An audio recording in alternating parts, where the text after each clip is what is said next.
اعوذ باللہ من الشیطان الرجیم، بسم اللہ الرحمن الرحیم۔ ناظرین کرام، سانول نیٹ ورک کے ساتھ میں محمد ثقلین رضا آج ہمارے ساتھ موجود ہیں جناب محمد حفیظ اللہ شاہ صاحب، چیف ایگزیکٹو سانول میڈیا گروپ۔ ان سے تازہ ترین صورتحال کے حوالے سے معلومات بھی لیں گے اور کچھ ان سے معلومات اور مشاہدہ بھی ان کا، کیونکہ صحافتی تجربہ ان کا ہے۔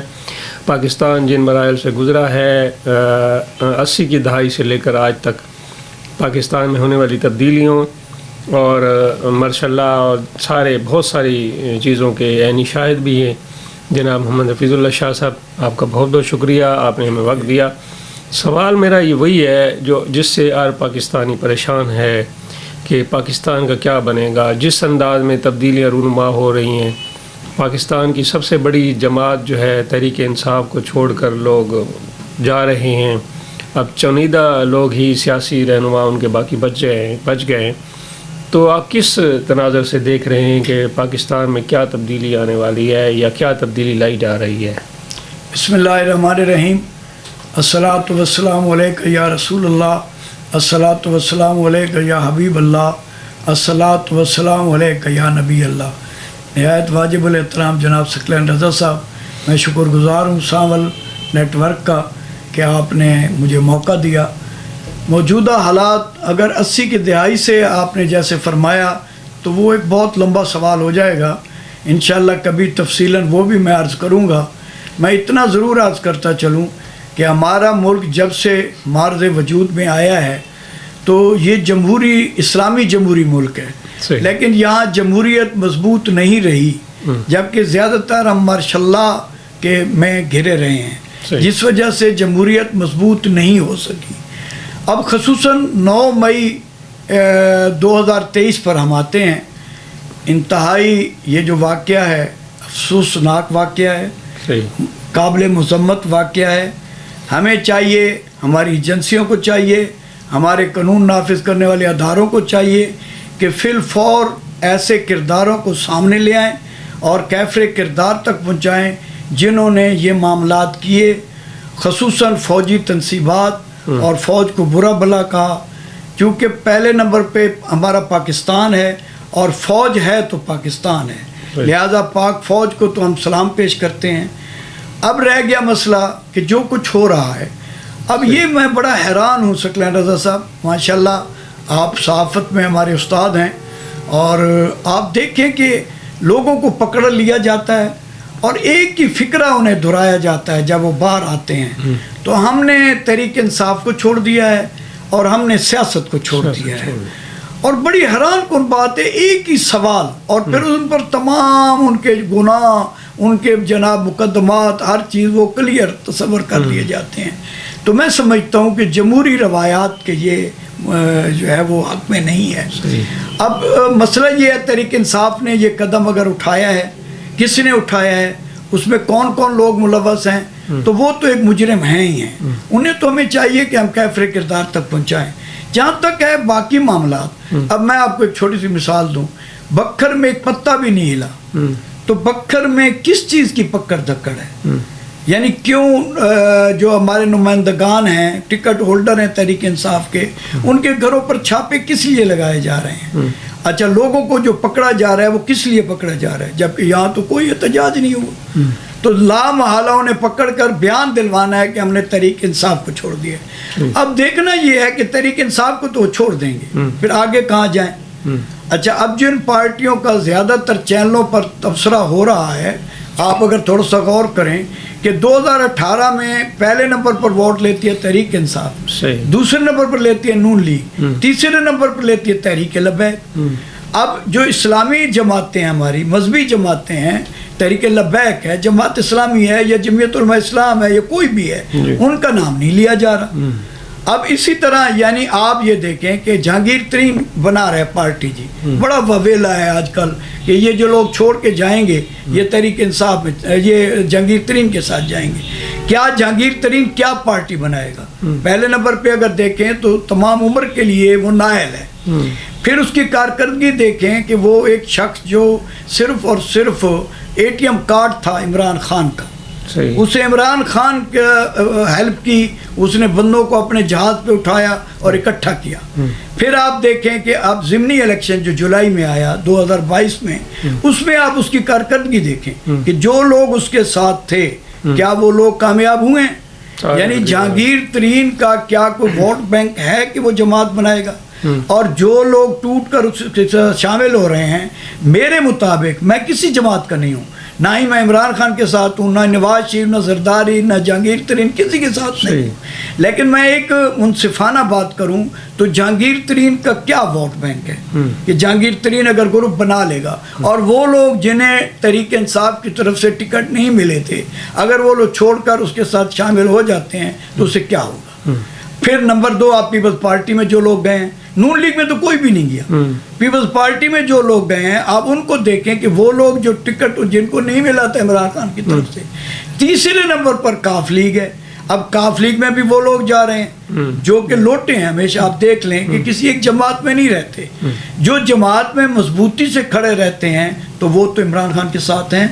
پھر آپ اپنے بکر سے اندازہ، اس سے عمران خان کا ووٹ بینک ان کا جو ہے ان کے چاہنے والے ملک میں موجود ہیں، کیا ان کا ووٹ بینک کم ہوا ہے ان لوگوں کے چھوڑنے کی وجہ سے؟ سکلین میں یہ سمجھتا ہوں، آپ ایک مثال اپنے ضمنی الیکشن دریا خان کی لے لیں کہ عرفان اللہ نیازی بمقابلہ سعید اکبر خان، کیا عرفان اللہ نیازی کو اپنا ووٹ ملا ہے؟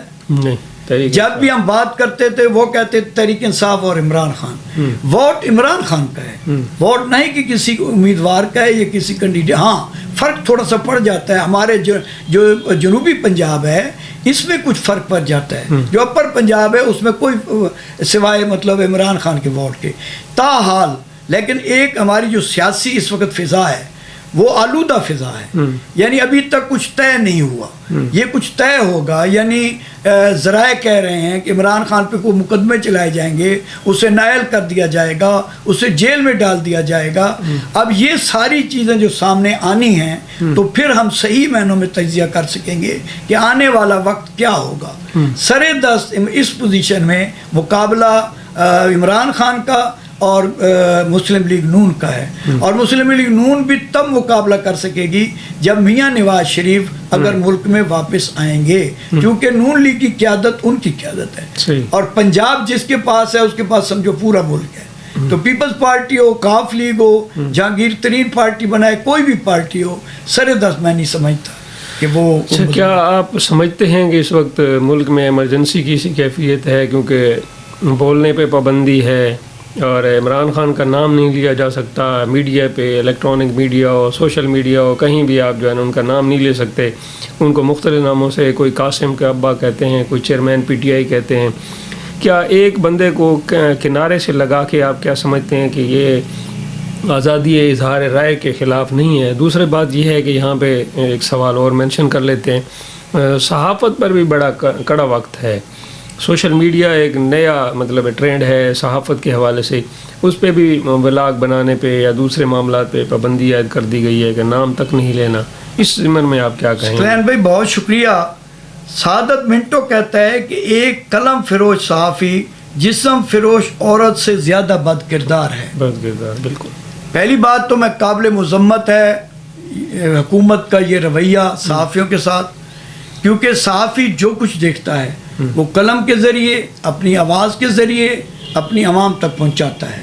صحیح۔ صحافی ایک جمہوریت کا چوتھا ستون ہے، ہماری ریاست کا چوتھا ستون اور اہم ستون ہے۔ صحیح۔ صحافت ہی ہمیں سیدھا راستہ بتاتے ہیں اقتدار والوں کو اور اپوزیشن کو کہ ہم سے کس طرف چلنا ہے۔ لیکن قابل افسوس ہے یہ بات کہ کچھ صحافی جو جماعتوں کو میں جاتے ہیں ان کی یعنی نمائندگی کرتے ہیں۔ صحیح۔ میں اپنے طور پر ذاتی طور پر بطور صحافی جتنا تجربہ ہے، میں بھی ایک جماعت کے ساتھ منسلک تھا، اسٹوڈنٹ لائف میں انجمن طلبہ اسلام کے ساتھ تھا، تو اس کے بعد میں جمعیت علماء پاکستان، اور آج تک اگر میں قائد مانتا ہوں تو قائد اہل سنت شاہ احمد نورانی رحمۃ اللہ علیہ کو قائد مانتا ہوں۔ لیکن جس دن سے میں صحافت میں آیا ہوں، قلم اٹھایا ہے، میں سمجھتا ہوں کسی جماعت کے ممبر بننا میں صحافی کو نہیں چاہیے۔ ہاں انہوں نے ووٹ دینا ہے، ووٹ کی حد تک، پسند ناپسند کی حد تک وہ اپنے اخبار میں اپنی آواز کے ذریعے وہ کوریج دیں. باقی جو برداشت ہے وہ کرنا چاہیے، حکومت کو بھی برداشت کرنا چاہیے کہ اگر ہم پر تنقید ہو رہی ہے اور وہ تنقید برائے اصلاح ہے، ہمیں تنقید صحافی کو یہ نہیں کہ ذاتیات پہ اترنا چاہیے، اور تنقید برائے تنقید نہیں ہونی چاہیے. تنقید برائے اصلاح اگر ہو رہی ہے تو ہمیں اس سے اصلاح کا پہلو لینا چاہیے، نہ کہ ہمیں ان صحافیوں قید و بند کی صورتیں اور ان کی زبان کی تالہ بندی اور یہ جو چیزیں ہیں یہ غلط ہیں. چونکہ صحافت ایک جو ہے صحیفے سے بنا ہے، اور صحیفے پیغمبروں پر اترا کرتے تھے، یعنی یہ ایک پیغمبرانہ مشن ہے. اور پھر قلم کی حرمت کی قسم میرے رب نے قرآن پاک میں کھائی ہے. لہذا صحافی انتہائی معتبر شخصیت ہوتا ہے، اور اس کی قدر کرنا اقتدار اور اپوزیشن اور تمام سیاسیوں اور انتظامیہ اور سب کو چاہیے کہ ان کی جو ہے نا تحفظ کریں. اچھا، ایک طرف کہا جاتا ہے کہ عمران خان کی جو لینگویج ہے تقریروں میں، جو جس قسم کا لہجہ وہ اختیار کرتے ہیں، تو اس پہ بڑی تنقید کی جاتی ہے. اور مزے کی بات یہ ہے کہ جو لوگ تنقید کرتے ہیں ان کی اپنی جماعت کی قائد ہیں، مریم نواز ہیں، طلال چودھری ہیں اور دوسرے جو لیڈر ہیں، ان کی اپنی زبان کا بھی انداز وہی ہے تقریباً تنقید کا یا طنز کا، وہ اخلاقیات سے گری ہوئی. یا کیا یہ سمجھتے ہیں کہ ان لہجوں کی وجہ سے کیا جو ہے نا عوام پر بھی برے اثرات مرتب ہو سکتے ہیں یا نہیں ہو سکتے، اور عدم برداشت کے رویے تو پہلے بھی قوم میں موجود ہیں؟ ثقلین بھائی، مذہبی جماعتوں کے علاوہ یہ جو سیاسی جماعتیں جتنی بھی ہیں، اگر آپ دیکھیں تو یہ جن کا جو بھی رویہ اختیار کرتا ہے وہ غلط ہے. عمران خان سمیت کوئی جماعت یہ نہیں کہہ سکتی کہ میں تو بہت اچھا رویہ اختیار کر رہا ہوں، میری جماعت نے تو ہمیشہ کسی پہ تنقید نہیں کی. یہ تو تنقید برائے تنقید ہو رہی ہے. اس میں تو کوئی سمجھ ہی نہیں آتی کہ وہ کیا کہہ رہے ہیں اور کیا کہنا چاہتے ہیں، عوام کو کیا سمجھانا چاہتے ہیں. یہ تو صرف اور صرف، اور آپ دیکھیں کہ سیاسی جماعت جو بنائی جاتی ہے وہ ملک و قوم کی خدمت کے لیے کہ ہم اقتدار پر آئیں یا اپوزیشن میں ہوں. اب تو نہ اپوزیشن کی سمجھ آتی ہے نہ اقتدار کی، اور انہیں قوم کی کوئی فکر نہیں ہے. انہیں صرف اپنے اقتدار کی جنگ ہی عزیز ہے. اور جب آپ اقتدار کی جنگ عزیز کرتے ہیں تو پھر آپ کو اخلاقیات بھول جاتے ہیں، آپ ہمیشہ بد اخلاقی پہ اتر آتے ہیں، اور یہی ہو رہا ہے. آپ اگر چینلوں پہ دیکھیں، عام طور پر دیکھیں تو تمام سیاسی ایک دوسرے پر تنقید کرتے نظر آئیں گے، اور انتہائی جو جملے ہوتے ہیں وہ ایسے جملے ہوتے ہیں جو ناقابل برداشت ہوتے ہیں. اچھا، موجودہ تناظر میں اب جو تبدیلیاں رونما ہو رہی ہیں، لوگ ادھر آ رہے ہیں ادھر سے جا رہے ہیں، تو ان تناظر میں آپ کیا کہیں گے کہ الیکشن میں کون کامیاب ہوگا، کون سی پارٹی آئے گی، یا پھر جو ہے نا جی وہ بھان متی کا کنبہ ہوگا، یا جیسے بھی آپ کیا تجزیہ رکھتے ہیں اس بارے میں؟ ثقلین بھائی، اس کے جواب میں پہلے بھی دے چکا ہوں کہ اس وقت یہ سیاست میں ایک آلودہ سا ماحول ہے، ایک دھند سی ہے. ابھی تک جب تک دھند جھڑے گی نہیں، کیونکہ ہمیں اقتدار دلوایا بھی جاتا ہے. ایسے بھی مواقع آپ نے دیکھے اپنی زندگی میں کہ اقتدار جو ہے وہ ہمیں دلوایا جاتا ہے، اور جب اقتدار یا پھر عوام منتخب کرے، سب سے بہتر یہ ہے کہ عوام میں ہمیں جانا چاہیے کہ عوام منتخب کرے. لیکن تاحال کوئی صورتحال واضح نہیں ہو رہی. جب تک الیکشن کا اعلان نہیں ہوتا، الیکشن شیڈول کا اعلان ہوگا، اس کے بعد ہم یہ تجزیہ کر سکیں گے کہ اب کون سی جماعت اس وقت یا اسے اقتدار دلوا رہے ہیں یا وہ اقتدار میں آنے والی ہے. بہت شکریہ جناب محمد حفیظ اللہ شاہ صاحب. بہت ساری معلومات اور بہت سارے اپنے صحافتی تجربے کی روشنی میں بہت ساری اچھی باتیں بتائی ہیں.